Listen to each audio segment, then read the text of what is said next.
اگلا سوال ہے کہ جو اعتراض کیا گیا ہے کہ بتائیں قرآن پاک میں اللہ تعالیٰ نے 2 جگہ فرمایا ہے، کیا فرمایا ہے؟ مفہوم سن لو، اتخذوا احبارہم و رہبانہم اربابا من دون اللہ، کہ ان لوگوں نے اللہ کے علاوہ اپنے احبار یعنی بڑے عالموں، رہبان یعنی صوفی سنتوں کو خدا مان لیا اور وہ اسی میں بھٹک گئے۔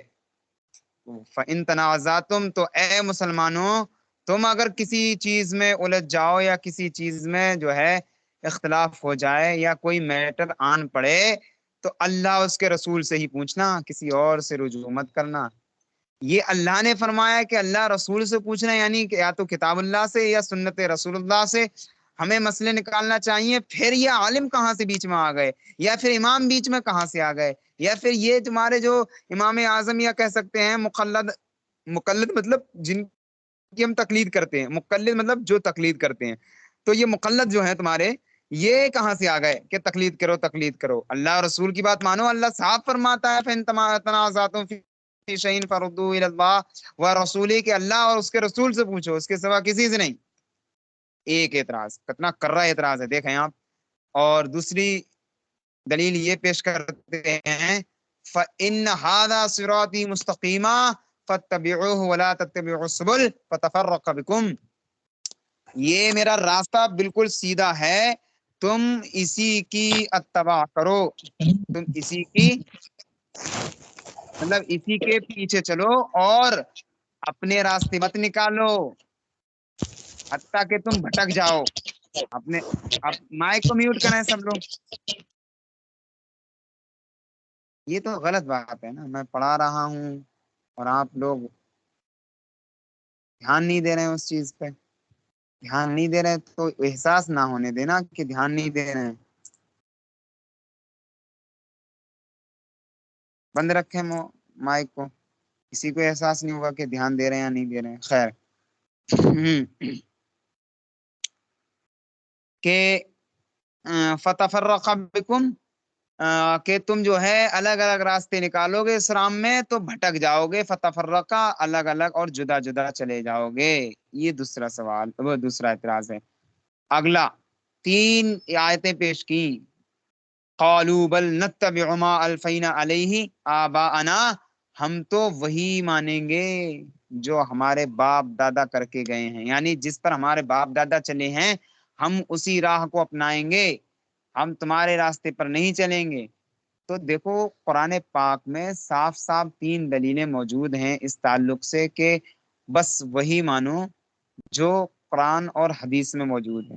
پھر تم نے یہ جو کہا ہے کہ مطلب تقلید کرو، فلاں امام کو مانو یا امام شافعی کو مانو یا پھر امام اعظم کو مانو یا پھر کسی چاروں امام میں سے کسی ایک کو مانو، تقلید کر کے ماننا چلنا ضروری ہے، تو یہ کہاں سے ہے؟ یہ تو کھلا رد مل رہا ہے قرآن پاک میں دونوں تینوں آیتوں میں۔ حضرت بھی اس کی وضاحت کر رہے ہیں آیات اور ان جیسی دوسری آیات سے معلوم ہوتا ہے کہ اللہ رسول کے حکم کے سامنے امام کی بات ماننا اور طریقے کفار اور سیدھے راستہ چلنا ایک ہی کیا بولتے ہیں ایک ہی راستہ ہے، وہ قرآن حدیث کا ہے۔ 4 راستے حنفی شافعی وغیرہ بہت ٹیڑھے راستے ہیں، تو پتہ یہ چلا کہ یہ نہیں ماننا چاہیے، تقلید نہیں کرنی چاہیے، یہ اعتراض ہے۔ جواب ہم یہ کہیں گے، پہلی بات تو میرے الفاظ میں ان سب آیات کا جو ہے جواب یا ان کے اعتراض کا جواب سننے کہ پہلی آیت جو انہوں نے کہی ہے اتخذوا احبارہم و رہبانہم اربابا من دون اللہ، یہ آیت کفار کے حق میں نازل ہوئی ہے، تو یہ کفار کے طریقہ کار کو بیان کیا گیا ہے کہ انہوں نے کافروں نے اپنے معبودان کو یا اپنے جو ہے پیشواؤں کو معبود بنا لیا۔ اور اسی آیت کا دوسرا جز ہے تنازعتم، یعنی کسی معاملے میں جھگڑ جاؤ تو اللہ اس کے رسول کی جناب میں پیش کرو، تو یہ رسول کی ظاہری حیات کا میٹر ہے، ٹھیک ہے، یعنی رسول پاک صلی اللہ علیہ وسلم کی ظاہری حیات، جب حضور صلی اللہ علیہ وسلم جو ہے باقاعدہ ظاہری حیات تھے تو پھر اس وقت جو ہے اللہ تعالیٰ نے فرمایا کہ رسول پاک بنفس نفیس تم میں موجود ہیں، تو اپنے آپ سے فیصلہ مت کرو بلکہ رسول پاک سے پوچھو، اور یا پھر اللہ کے فرامین میں دیکھو موجود ہے یا نہیں ہے۔ اگر موجود ہے تو اس پہ عمل کرو. بس یہ میرے الفاظ میں جواب ہو گیا. دوسری آیت کا کہ یہ میرا راستہ سیدھا ہے، اس کی اتباع کرو اور ادھر ادھر کے راستوں کی اتباع مت کرو، بالکل درست ہے. ادھر ادھر کے راستوں سے مراد یہاں پر جو وہ 72 فرقے ہیں وہ ہیں، ٹھیک ہے، یا پھر جو ہے اپنے نفس کی خواہشات پر چلنے والے جو راستے ہیں وہ ہیں، ٹھیک ہے، نہ کہ وہ راستے کہ جو عین شریعت کے مطابق ہیں، جیسے کہ راستہ شافعیہ یا راستہ حنفیہ یا مالکیہ یا پھر جو ہے حنبلیہ. یہ راستے الگ راستے نہیں ہیں شریعت سے، بلکہ عین وہی ہیں جو اسلام ہے. اچھا، حضرت اس پر کیا کہہ رہے ہیں؟ کہہ رہے ہیں، حضرت کہہ رہے ہیں جس تقلید کو قرآن پاک نے برائی کے ساتھ بیان فرمایا ہے اس کو ہم پہلے باب میں بیان کر چکے ہیں. وہ تقلید دنیاوی ہے، دینی نہیں، سمجھ رہے؟ اور جو یہ جو فرمایا گیا ہے وَلَا تَتَّبِعُوا السُّبُلَ، یہ یہودیت اور نصرانیت وغیرہ کے خلاف جو خلاف اسلام راستے ہیں ان کے تعلق سے بیان کیا گیا ہے، سمجھ گئے؟ نہ کہ شافعی اور حنفی راستوں کے تعلق سے. کیوں کہہ رہے؟ کیونکہ حنفی اور شافعی جو راستے ہیں وہ اسلام ہی ہیں. کہاں پھر ان کا نام کیوں کا نام ہر دور میں ہر چیز کا چینج ہو جاتا ہے، کبھی اس کا نام کچھ تھا تو کبھی کچھ تھا. جیسے کہ ہم اپنے انڈیا کی ہی بات لے لیں، انڈیا میں بہت ساری ایسی چیزیں ہیں کہ سرکار نے اس کا نام کبھی کچھ رکھا تو کبھی کچھ رکھا. جیسے کہ ہمارا دہلی لے لو، دہلی ہے کہ ایک زمانے میں اس کو دلی کہتے تھے، پھر ایک زمانہ آیا کہ اس کو دہلی کہنے لگے، پھر انگریزوں کا زمانہ آیا تو اس کو جو ہے دیل ہی کہنے لگے، DELH دیل ہی. تو مطلب ہر زمانے میں نام چینج ہوتے رہے، لیکن رہے تو ایسا نہیں ہے کہ نام چینج ہو گئے تو جگہ چینج ہو گئی. مطلب دلی کا کچھ جب دلی تھا تو کچھ اور دوسری جگہ تھی، وہ شہر دوسری جگہ تھا، اور پھر دہلی ہوا تو کسی دوسری جگہ پہنچ گیا، اور دیل ہی ہوا تو پھر وہ کہیں اور پہنچ گیا پاکستان میں. نہیں، وہ جگہ ایک ہی رہی ہے، نام چینج ہو گئے بس اپنے اپنے دور کے حساب سے اس کا نام چینج کر دیا گیا ہے.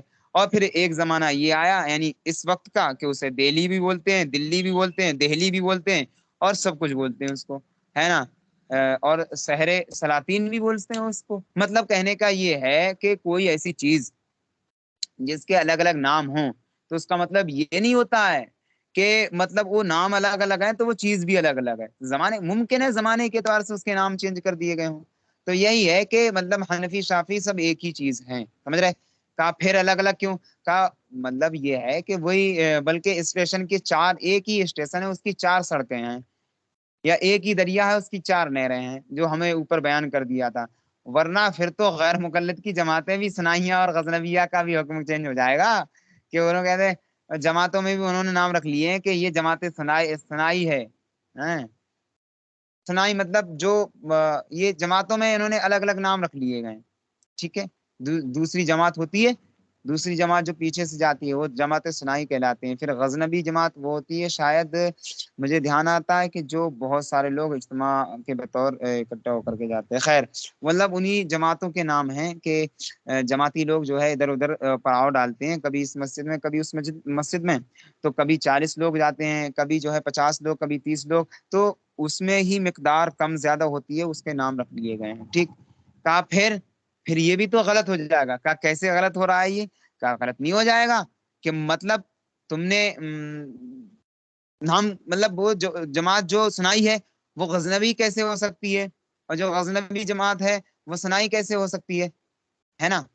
کہا نہیں، وہ سب ایک ہی چیز ہے لیکن نام الگ الگ ہے. کہا بس وہی بات تو ہے، وہی تو ہم کہہ رہے ہیں، ایک ہی چیز ہے حنفی، لیکن نام اس کا زمانے کے حساب سے چینج کر دیا. کبھی اس کا نام تھا اسلام اور کبھی اس کا نام تھا ایمان. پھر ایک زمانہ آیا کہ اس کا نام یعنی اسلام کا نام ہی اہل سنت ہو گیا، سنی اسلام کے پیروکاروں کو کہنے لگا اہل سنت والجماعت ہیں. کہا پھر زمانہ آیا اسی کو حنفی کہنے لگے. حنفی کے بعد زمانہ آیا مالکی کہنے لگے، اور مالکی کے بعد جو ہے شافعیوں کا زمانہ آیا، پھر شافعیوں کے بعد حنبلیوں کا زمانہ آیا. تو اس کو یہ مت سمجھنا کہ چاروں امام ایک ہی زمانے میں تھے، بلکہ ان چاروں کے بیچ میں بڑا فرق ہے. امام اعظم اور امام مالک کا زمانہ تو ایک تھا، لیکن امام شافعی اور امام حنبل یعنی احمد بن حنبل کا زمانہ جو تھا رحمۃ اللہ علیہم، ان کا زمانہ بڑا دور دور تھا، 40 50 سال کا اسپیس اور فرق کے ساتھ میں کا، بس وہی زمانہ کے اعتبار سے نام چینج ہوتے گئے، اور بس وہی تو ہم کہنا چاہ رہے ہیں، تم سمجھ کیوں نہیں پا رہے ہو؟ اب وہ ہم جو ان کی حنفیوں کی مطلب جو ہے تقلید کرتے ہیں، گویا کہ اسلام کو مانتے ہیں، اسلام کی اتباع کرتے ہیں، چند راستے ہوتے ہیں، ہے نا؟ کہہ رہے عقائد بدلنے سے چاروں مذاہب کے عقائد یکساں ہی ہوتے ہیں، صرف اعمال میں تھوڑا سا اختلاف، الگ الگ بدلاؤ آ جاتا ہے، وہ بھی زمانے کے ہی اعتبار سے، ٹھیک ہے؟ جیسا کہ خود صحابہ اکرام میں اختلاف رہا، ٹھیک ہو گیا، ماننا چاہیے، ہمارا یہ جواب بہت تحقیقی تھا، ورنہ ہم اس پر الزامی جواب بھی آپ کو بہت دے دیں گے، منہ توڑ جواب۔ خیر، کا سوال ایک شعر ہے، شعر، وہ کیا ہوتے ہوئے مصطفیٰ کی گفتار، مت مان کسی کا قول و کردار، دین کا چار مذہب کا ساختن، دین راہ چار مذہب ساختن، کیا لکھا ہے؟ فارسی بھی ہے، اردو بھی ہے، فتنہ در دین نبی انداختن، یعنی دین میں چار راستے بنا لیے۔ پہلے شعر میں تو کہا کہ جب نبی کے گفتار و رفتار موجود ہیں تو ہم کسی کے اقوال کو کیوں مانیں، اور جب دین میں یہ چار راستے تم نے بنا رکھے ہیں نا، یہ نبی کے دین میں معزز اور عزیز دین عزیز میں تم نے فتنہ ڈال کر رکھ دیا ہے، اس شعر کا جواب بتاؤ۔ جواب، یہ شعر اصل میں چکڑالوی کا ہے، کہا کیسے؟ کہا ہوتے ہوئے کبریا کی گفتار، مت مان نبی کا قول و کردار، یہ اس طرح سے تھا۔ کہا ٹھیک ہے، دوسرا شعر یہ ہے کہ مسجد و خشت علیحدہ ساختن، فتنہ در دین نبی کیا بولتے ہیں انداختن، یہ ہے اصل شعر، دیکھو یہ ہے اصل شعر۔ کہا چار مذہب کا جواب ہم نے پہلے دیوان میں دونوں شعروں میں اس طرح سے دیا ہوا ہے کہ چار مذہب جو نکلے ہیں تو اس کا جو ہے کیا میٹر ہے؟ دیکھو بات وہی ہے، چار مذہب نہیں ہے، وہ سب اسلامی ہے، لیکن وہ زمانے کے اعتبار سے چینج ہوگا۔ یہ بات جو میں بار بار بتا رہا ہوں، اس کو دماغ میں رکھنا کہ چار کچھ نہیں ہے، وہ زمانے کے اعتبار سے نام چینج ہے۔ کہا ہم نے اس کا جواب دیا، نہیں ماننا ہے پھر بھی جواب سن لو ہماری طرف سے، تم مانو گے تو وہ نہیں، ہمیں پتا ہے، چار رسول، چار فرشتے، چار کتب اور دین چار، سلسلے دونوں چار چار، لطف عجب ہے چار میں، آتش و آب و خاک و باد سب کا انہی سے ہے ثبات، چار کا سارا ماجرا ختم ہے چار یار میں۔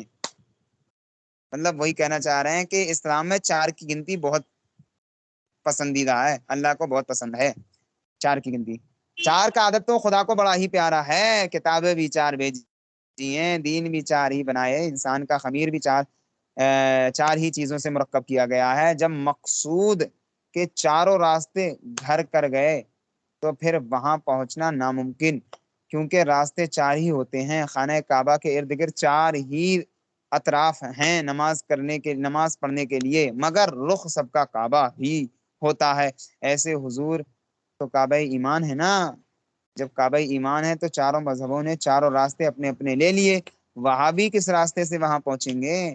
کسی نے کیا خوب کہا ہے، مذہب چار چون چہار راہ اند بہر منت جو زیادہ پیمائی، خود یکے بینی از چہار طرف کعبہ را چون تو سجدہ بنائی۔ مطلب یہ ہے کہ چار مذہب ہیں، ہمارے چار راستے ہیں، اور ہم نے کعبہ شریف کے چار اطراف کے حساب سے اپنے اپنے مذہب اور اپنے اپنے مسلک کے مطابق وہاں پر جمع ہو کر کے نماز پڑھنا شروع کر دیا ہے، ٹھیک ہے؟ آگے کہا ہے جس طرح قرآن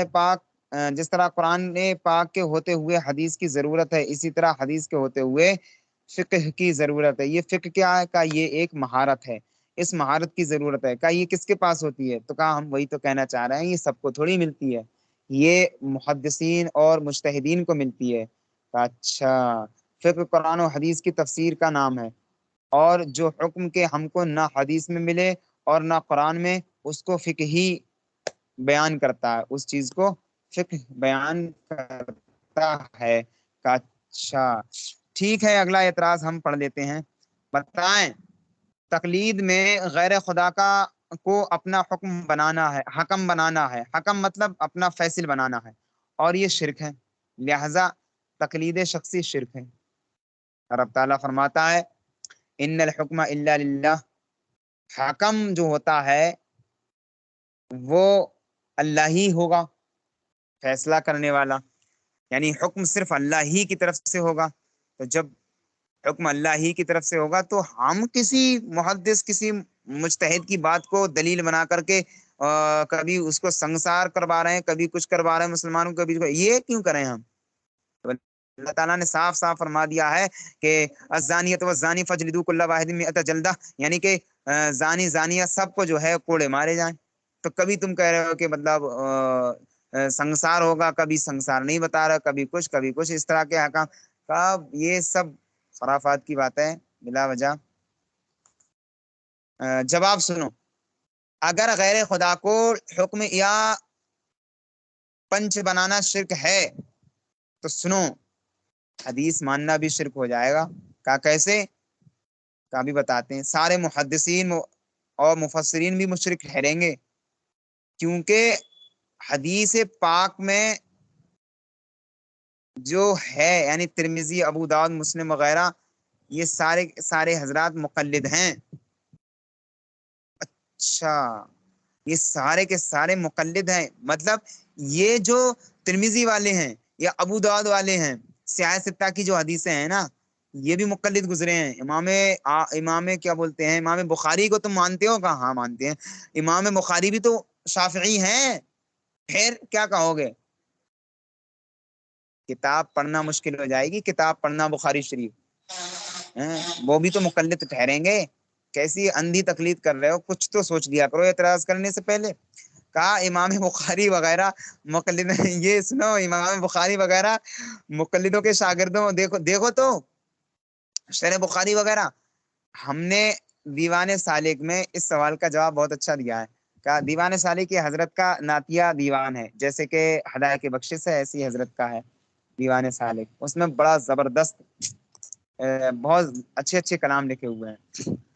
کیا ہے اس میں شعر حضرت کے؟ کہہ رہے ہیں سنو، جو تیری تقلید شرک ہوتی، محدثین سارے ہوتے مشرک، بخاری و مسلم ابن ماجہ، امام اعظم ابو حنیفہ کہ جتنے فقہا محدثی ہیں تمہارے خیر من سے خوشچی ہیں، ہوں واسطے سے کہ بے وسیلہ امام اعظم ابو حنیفہ، امام اعظم ابو حنیفہ، امام اعظم ابو حنیفہ، یعنی انہی کی حضرت کی شان، حضرت نے جو ہے امام صاحب کی شان میں پورا ایک کلام لکھا ہے، منقبت لکھی ہے، بہت زبردست ہے۔ اسی میں کہ یہ دو شعر یہاں پر کہ تقلید اگر شرک ہوتی نا تو پھر کیا کہتے تھے تم محدثین کے بارے میں، جن کی کتابوں سے دلیل پیش کر رہے ہو تم؟ بخاری کو بہت مانتے ہیں یہ لوگ کہ بخاری میں تو ایسا لکھا ہے، بخاری میں تو رفع یدین کے لیے لکھا ہے، بخاری میں تو یہ، مطلب طرح طرح کی باتیں جو ان کے موقف کے مطابق ہوتی ہیں حدیثیں، وہ لے کر کے آ جاتے ہیں اور پھر کہتے ہیں کہ دیکھو ایسا لکھا ہے، ایسا ہے، یہ ہے، وہ ہے۔ پھر تم کیوں کہتے ہو کہ مطلب خرافات ہے؟ بس سوائے خرافات کے کچھ نہیں۔ خیر، لیکن اس وقت ان لوگوں نے بڑا سکوت کیا ہوا ہے۔ خیر آگے دیکھیں، جس روایت میں ایک فاسق راوی آ جائے، ایک بہت پوائنٹ کی بات بتانے جا رہے ہیں، سنو۔ روایت ہوتی ہے نا، روایت حدیث کو، روایت جو حدیث کی سند ہوتی ہے، تو کہا جس سند میں ایک فاسق راوی آ جائے وہ روایت ضعیف یا موضوع ہو جاتی ہے۔ تو جس روایت میں کوئی مقلد آ جائے تو مشرک آ گیا، ظاہر سی بات ہے، تو مقلد کو مشرک ٹھہرا رہا ہے کہ تقلید کرنا شرک ہے۔ تو جس روایت میں مشرک آ گیا ایک، تو مشرک آ گیا، وہ تو فاسق سے بھی بڑھ کر کے ہے، لہٰذا وہ روایت ہی باطل ہو گئی۔ اور جس نے پوری کتابی لکھی ہو تمہارے قول کے مطابق کہ تقلید کرنے والا مشرک ہے، تو پوری بخاری شریف جس نے لکھی ہو تو اب کیا کہو گے؟ بہت کرنا میٹر جائے گا آری سنج میں، سوچ کے بولا کرو، اعتراض کیا کرو۔ پھر ترمذی، ابو داؤد تو خود مقلد ٹھہرے نا، مشرک ہوئے، ان کی روایات ختم ہوئی۔ بخاری وغیرہ پہلے ہی ختم ہو چکی ہے، وہ مشرکوں کے شاگرد ہیں۔ اب حدیث کہاں سے لاؤ گے؟ وہ حدیثیں جو تم لا رہے ہو وہ کیسے مقبول ہوں گی تمہاری؟ قرآن پاک فرماتا ہے فَإِنْ خِفْتُمْ شِقَاقَ بَيْنِهِمَا فَبَعَثُوا حَكَمًا مِّنْ أَهْلِهِ وَحَكَمًا مِّنْ أَهْلِهَا۔ اور ایک دلیل سنو، یہ تو ہم نے عقلی دلیل دی دلیل اور ہے کہ تم کہہ رہے ہو صرف حکم صرف اللہ کی طرف سے ہوگا، حاکم صرف اللہ ہے اور کوئی حاکم نہیں بنے گا فیصلہ کرنے والا، تم پھر جو ہے مجتہدین اکرام کو فیصل کیوں بناتے ہو؟ کہ سنو، یہی تو سمجھنے کی بات ہے، قرآن پاک کو کہاں پر کون سا معنی سمجھنا چاہیے وہ تم نہیں سمجھو۔ وہ جو اللہ نے فرمایا کہ حکم اللہ کی طرف سے ہوگا آخرت کے لیے، یا پھر حکم قطعی کے لیے، جو قطعی حکم نازل فرماتا ہے، ہر حکم کے لیے نہیں ہے۔ ورنہ گھر میں جو جھگڑے ہوتے ہیں تمہارے بھائیوں میں یا پھر بھائی بہنوں میں، وہ جو باپ جو ہے جھگڑے سنبھالتا ہے وہ بھی تو حاکم ہوتا ہے اس وقت کے لیے، حکم ہوتا ہے، فیصل ہوتا ہے، پھر اس کو کیوں بنایا گیا حاکم؟ تم نے کیوں بنا لیا اس کو؟ ہے نا؟ تو کہا ہر جگہ وہ فٹ نہیں کی جائے گی آیت، ورنہ جینا محال ہو جائے، دشوار ہو جائے گا، مشکل ہو جائے گا۔ ایک دلیل اور سنو اس کی، اللہ فرماتا ہے اگر تم لوگوں کو میاں بیوی کے بیچ میں کچھ انبن ہونے کا خوف ہو، مطلب کچھ جھگڑا وغیرہ ہو جائے، تو پھر جو ہے جھگڑے کا خوف ہو تو تم مرد کے گھر والوں میں سے ایک حاکم بناؤ، عورت کے گھر والوں میں سے ایک حاکم بناؤ۔ مرد کے گھر والوں میں سے ایک حاکم بنانے کا مطلب یہ ہے وہ اس پر جو ہے ان کے جو ہے فیصلوں کو اور ان کے معاملات کو حل کر سکے۔ عورت کے گھر والوں میں سے ایک حاکم بنانے کا مطلب یہ ہے کہ وہ وہاں کے مسائل کو حل کر سکے، ہے نا؟ اللہ نے بھی تو کہا ہے حکم بناؤ، حاکم بناؤ۔ اب کیا کرو گے؟ حضرت علی اور حضرت معاویہ رضی اللہ تعالیٰ عنہما جنگ صفین میں حاکم بنائے گئے، حکم یعنی حاکم بنائے گئے، حکم دینے والے۔ خود حضور نے بنی قریظہ کے معاملے میں سعد بن معاذ کو حاکم بنایا، حکم بنایا۔ تو اب کیا کہو گے؟ میں غلط معنی سن لیا اور غلط معنی سمجھ لیا اور اعتراض کرنے لگے۔ صحیح معنی ہم سے سنو، آیت کے معنی یہ ہے کہ حقیقی حکم جو ہے خدا پاک ہی ہے، اور وہ اس کے سوا کے احکام ہیں، سمجھ رہے؟ فقہا اور جو علماء اور مشائخ کہ اسی طرح احکام حدیث یہ تمام بالواسطہ خدا تعالیٰ ہی کے حکم ہیں۔ بالواسطہ یعنی واسطے کے ذریعے یہ خدا تعالیٰ ہی کی طرف سے حکم مقرر کیے گئے ہیں۔ ٹھیک ہے، اس کی دلیل ایک ہماری طرف سے سنو، وَإِذْ قَالَ رَبُّكَ لِلْمَلَائِكَةِ إِنِّي جَاعِلٌ فِي الْأَرْضِ خلیفہ، جس طرح سے اللہ تعالیٰ نے یہاں فرمایا کہ ہم زمین میں اپنا خلیفہ بنائیں گے، اسی طرح سے شریعت نے فرمایا ہوا ہے کہ علماء اور فقہا جو ہیں یہ معاملات میں اللہ کے حکم ہیں، اللہ کے فیصل ہیں۔ اور اس میں تم میں اتنی طاقت نہیں ہے کہ تم تک اللہ تعالیٰ اپنا فرشتہ بھیجے اور جو ہے وہی کے ذریعے بتایا جائے کہ دیکھو اللہ تعالیٰ نے اس معاملے میں یہ فرمایا ہے۔ وہ نبی کا زمانہ تھا کہ اللہ تعالیٰ فیصلے کیا کرتا تھا، مطلب جو ہے فرشتے کے ذریعے وہی کے ذریعے بتایا جاتا تھا لوگوں کو، لیکن اب کوئی ایسا نہیں ہے، بلکہ اب اللہ کی طرف سے فیصلہ ہوگا وہ انہی حکم کی طرف سے ہوگا جو اللہ کی نیابت میں ہے، مطلب اللہ کے حکم ہونے کی نیابت میں ہے۔ سمجھ رہے ہو؟ آگے دیکھو، اگر یہ مانا ہو کہ کسی کا حکم سوائے خدا تعالیٰ کے ماننا شرک ہے، تو آج تمام نئے جج کا فیصلہ، کورٹ کچہریوں کے مقدمات کو یہ سب ماننا بھی جو ہے شرک ہو جائے گا، اور یہ سب ماننے والے مشرک ٹھہر جائیں گے۔ ہاں بھائی، یہ کتنا پوائنٹ انہوں نے دھیان دلایا کہ جو تم کورٹ کچہری میں حکم پھر اس کا کیا کرو گے؟ بولو، وہ بھی تو حکم مطلب نافذ کر رہے ہیں، اس کا کیا کرو گے؟ اس کا کیا جواب دو گے؟ تو لامحالہ کہنا پڑے گا نہیں وہ تو پھر دنیاوی معاملات میں ہے، ایسا ہے ویسا ہے، کا کہیں کچھ نہیں، خرافات ہیں، قرآن پاک کو سمجھو اور پھر کہاں پر کس آیت کا کیا معنی لیا گیا ہے وہ سمجھو، اور نہیں پتا ہو تو پوچھو، فَاسْأَلُوا أَهْلَ الذِّكْرِ إِن كُنتُمْ لَا تَعْلَمُونَ۔